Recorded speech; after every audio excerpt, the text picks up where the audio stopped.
इस hair style के अलावा कोई और हेयर स्टाइल नहीं बनाना। नेल पेंट सिर्फ इन 2 कलर्स का होना चाहिए। मेकअप लुक एग्जैक्टली ऐसे ही क्रिएट करनी है, ना ज्यादा ना कम।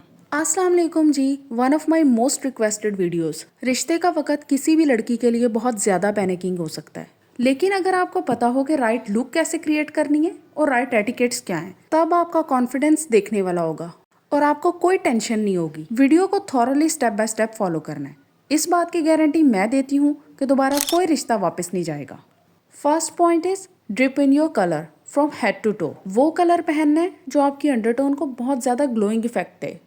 अंडरटोन कैसे चेक करनी है, इस पे ऑलरेडी वीडियो अपलोड हो चुकी है, उसका लिंक मैं डिस्क्रिप्शन बॉक्स में डाल दूंगी। कूल अंडरटोन वाली गर्ल्स ब्लूज, पर्पल्स, ग्रीन्स और पिंक्स शेड में से चूज करें। वार्म अंडरटोन वाली girls golden, yellow, brown, orange और डीप रेड यूज करें। अर्थ टोन्स। इसके अलावा अगर कोई कलर आप पे बहुत सूट करता है तो you can prefer that. Right colour choose करने से बॉडी का नेचुरल ग्लो एनहेंस होता है, कॉन्फिडेंस बूस्टर है और एक बैलेंस्ड लुक क्रिएट होती है। Head to toe same colour wear करना बहुत इंपॉर्टेंट है, विदाउट एनी प्रिंट।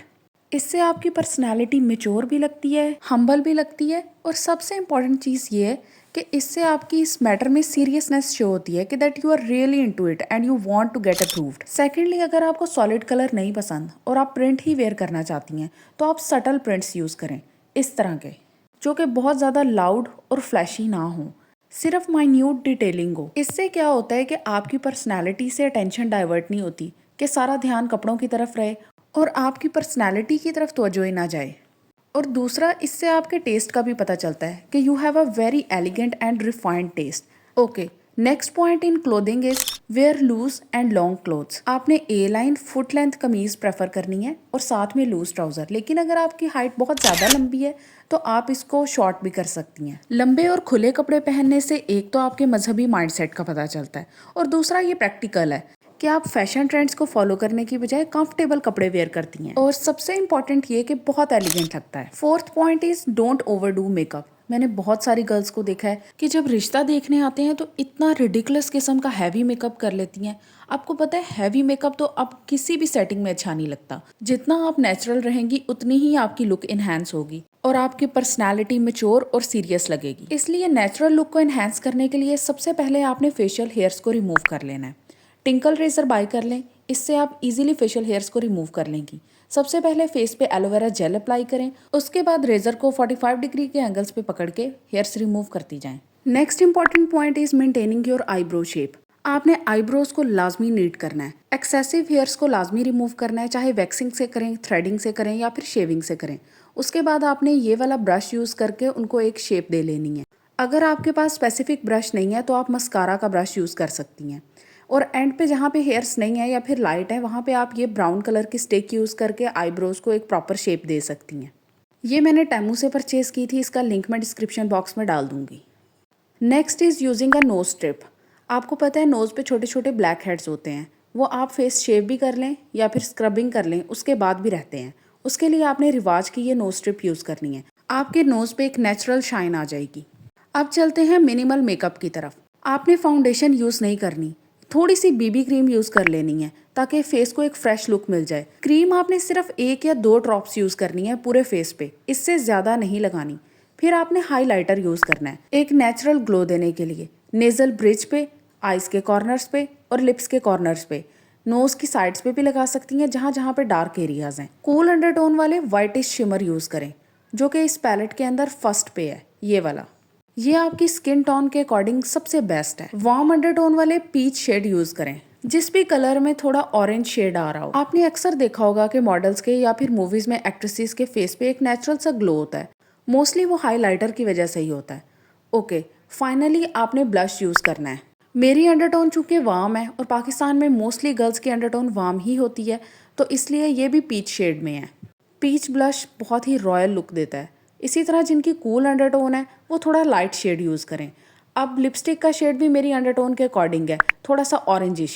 आपने ये चीज़ें बिल्कुल थोड़ी थोड़ी अप्लाई करनी है ताकि सिर्फ एक नेचुरल सा ग्लो प्रोवाइड हो जाए आपके फेस को। लिप्स डल नहीं लगने चाहिए बिल्कुल भी। और इसी तरह कूल अंडरटोन वाले पिंक शेड यूज़ करें। Lastly perfume. परफ्यूम आपने बिल्कुल मिस नहीं करना।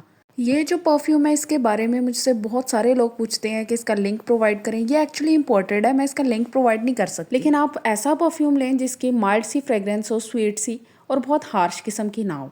मेकअप हो गया डन। अब हमने करनी है ज्वेलरी। आपने मिनिमल सी ज्वेलरी वेयर करनी है, जैसे कि ये गोल्ड ब्रेसलेट। हर वीडियो में एम्फेसाइज करती हूँ कि अगर वार्म अंडरटोन है तो गोल्डन ज्वेलरी को आप ज़्यादा प्रेफर करें।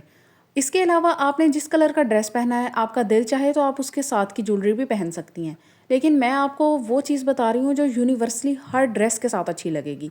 बिल्कुल इसी तरह कूल अंडरटोन्स वाले सिल्वर ज्वेलरी वेयर करें, और ज्वेलरी बिल्कुल मिनिमल और एलिगेंट होनी चाहिए, ना कि बहुत ज़्यादा लाउड। दूसरे बाजू में वॉच मस्ट है, सिंपल सी, स्टोन्स वाली हरगिज ना हो, डिसेंट हो, मिनिमल हो और एलिगेंट लगे। वॉच से आपकी पर्सनैलिटी कॉन्फिडेंट, मेच्योर और सीरियस लगती है टुवर्ड्स द प्रपोजल, क्योंकि लड़के या लड़की का प्रपोजल की तरफ खुद सीरियस होना बहुत ज्यादा मैटर करता है। अगर आपकी पर्सनैलिटी दिखने में ही इमेच्योर लग रही होगी, चाहे आप जितने मर्जी अच्छे एटिकेट्स शो करें, तो आप अपने गेस्ट्स को कन्विंस नहीं कर सकते। नेल्स बिल्कुल भी लंबे नहीं रखने, एक नॉर्मल सी लेंथ रखें और फ्रेंच मैनिक्योर करें, सबसे ज्यादा एलिगेंट लगता है। अगर आपसे नहीं होता तो आप कोई भी नूड पेंट यूज करें, लेकिन डार्क पेंट्स आपने अवॉइड करने। Next are shoes. अगर तो ये मीटअप किसी रेस्टोरेंट में है, यानी कि घर से बाहर है, तो फिर आपने क्लोज टो शूज वेयर करने हैं।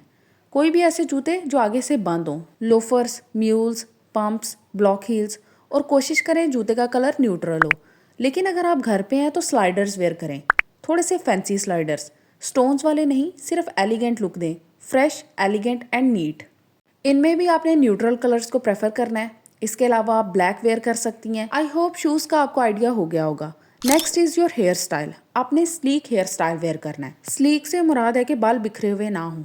ऐसा हेयर स्टाइल ना हो जिसमें माथे पे लटें निकली हों, या फिर कहीं से भी आपके बाल मुंह पे आ रहे हों और आपको बार बार अपने बाल पीछे करने पड़ रहे हों, क्योंकि ऐसा करने से आप खुद भी डिस्ट्रैक्ट होंगे और देखने वाला भी। अब हम परफेक्टली रेडी हो चुके हैं, इसलिए अब हमने गेस्ट को अप्रोच कैसे करना है। इस चीज़ में बहुत सारी गर्ल्स कंफ्यूज होती हैं। सबसे पहले आपने नर्वस नहीं होना, आपके हैंड्स शेक नहीं करने चाहिए, आपने कॉन्फिडेंट रहना है। ये जो अभी मैंने आपको इतनी परफेक्ट ड्रेसिंग और स्टाइलिंग बताई है, ये इसीलिए है ताकि आप अपनी लुक में कॉन्फिडेंट फील करें, क्योंकि आजकल बॉडी शेमिंग इतनी ज़्यादा हो चुकी है। हर बंदा अपनी बॉडी को लेकर कंफ्यूज है, यहाँ तक कि जिसकी आइडियल परफेक्ट बॉडी है उसको भी कहीं ना कहीं एम्बेरसमेंट है। गर्ल्स सोशल मीडिया से इतनी ज़्यादा इन्फ्लुएंस्ड हैं कि उनको अपनी बॉडी को एम्ब्रेस करने में बहुत ज़्यादा प्रॉब्लम होती है। छोटा, मोटा, पतला, लंबा, हर बंदे को कहीं ना कहीं कोई ना कोई मसला चल रहा है। मैं आपको एक गुर की बात बताती हूँ। जब आप अपने आप से मोहब्बत करते हो ना, शुक्र करो कि अल्लाह पाक ने आपको आपके लिम्स पूरे दिए हैं, आपके बॉडी ऑर्गन्स पूरे हैं, आपको कहीं पे कोई मसला नहीं है। कोई और आपको कैसे पसंद करेगा जब आप खुद को खुद ही पसंद नहीं करते। और आपको पता है ये एक बॉडी लैंग्वेज होती है। अगर आप अपने आप से मुतमईन नहीं हो तो आपके फेस पे जाहिर हो जाता है। फिर चाहे आपने जितनी मर्जी अच्छी ड्रेसिंग की हो और आपकी लुक कितनी ही परफेक्ट हो, तो इसलिए सबसे पहले अपनी बॉडी को एम्ब्रेस करें। आप जैसी दिख रही हैं उसमें कॉन्फिडेंट रहें। आपने कॉन्फिडेंटली अपने गेस्ट को अप्रोच करना है। सबसे बड़े से स्टार्ट होना है और सबसे छोटे तक आपने रिफ्रेशमेंट प्रोवाइड करनी है। हर बंदे से सलाम लेना है और आपके फेस पे एक कॉन्स्टेंट स्माइल होनी चाहिए, warm and welcoming smile. Next is आपने बैठना कैसे है। ना तो आपने बिल्कुल ही अकड़ के बैठ जाना है और ना बिल्कुल ही स्लाउच। आपने एक नॉर्मल सा पोस्चर मेंटेन करना है। कोशिश करें कि लेग्स को क्रॉस करके ना बैठें। हर एक बंदे से आपने आई कांटेक्ट लाजमी मेंटेन रखना है। इससे आपकी कॉन्फिडेंट पर्सनैलिटी का पता चलता है, और ये भी कि you have nothing to hide. आपकी पर्सनैलिटी ओपन एंड क्लियर है। आपको शादी का मतलब और इसकी नज़ाकत का बखूबी अंदाजा है। गेस्ट की कॉन्वर्सेशन को आपने एक्टिवली सुनना है, अवॉइड ओवर इंटरप्शन। लेकिन जहाँ पे इंगेज होने की ज़रूरत है वहाँ पे लाजमी इंगेज होना है। आपने कम्प्लीटली चुप करके नहीं बैठना। ये मिस्टेक तो हरगिज़ नहीं करनी, ताकि आने वाले को पता हो कि you have a voice of your own. वो इस गलत फहमी में ना जाए कि ये बंदी हमेशा हमारे नीचे लग के रहेगी। Last but not the least, be your self. जो आपकी पर्सनैलिटी है उसको ही जाहिर करें, उस पर किसी किस्म का पर्दा ना डालें, क्योंकि ये वो रिश्ता है जिसके अंदर किसी किस्म का धोखा नहीं होना चाहिए जो कि कल को किसी परेशानी का बाइस बने। अच्छे इंसान को पाने के लिए अच्छा बनना बहुत ज़रूरी है, इसलिए पहले ख़ुद को दुरुस्त करें और फिर अल्लाह पाक से अच्छी उम्मीद रखें। और अगर वीडियो पसंद आई हो तो चैनल को लाजमी सब्सक्राइब करें, नोटिफिकेशन बेल को प्रेस किया करें ताकि आपको मेरी सारी वीडियोस मिल सकें। Thank you.